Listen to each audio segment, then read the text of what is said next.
Simula ng arangkada ng Luka era, Lakers grabe ang pag-akyat sa NBA rankings at nalalapit pang maidagdag ang legendary point guard para sa mas malakas na playoff push. Pero bago natin pag-usapan, palike naman ang ating video bilang suporta. Sa power rankings na nilabas ng mismong NBA sa Week 19, pinaalam ng Lakers ang lakas ng kanilang presensya. Mula sa pagiging number 10 sa rankings isang buwan ang nakaraan, umakyat sa number 4 spot sa buong NBA ang LA Lakers sa rankings mga idol.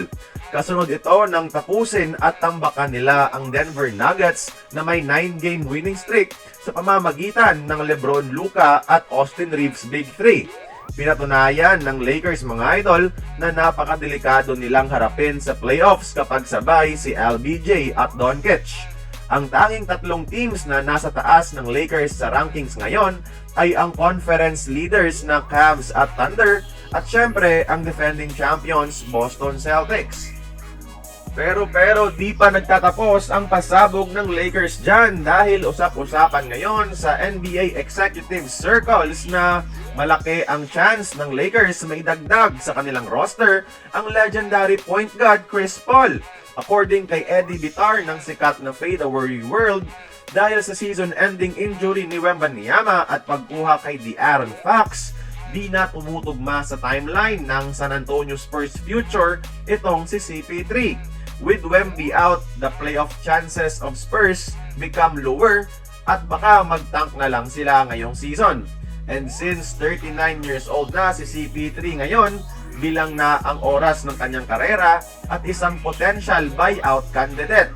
At dito siya pwedeng kidnapin ng best friend na si LeBron James sa buyout market. Uhaw sa championship ito at matagal nang napabalitang gustong maging Laker ngayong season para tuparin ang na-cancel na trade noong 2011.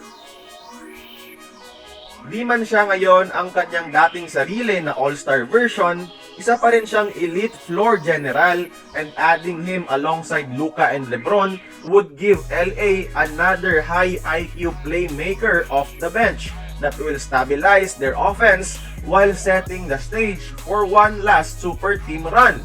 Ang trabaho lang ni CP3 mga idol is kontrolin ang tempo through his veteran leadership and playoff experience. Isipin nyo na lang, LeBron, Luka, JJ Redick, and CP3, the brightest minds in NBA today, sabay sa isang team.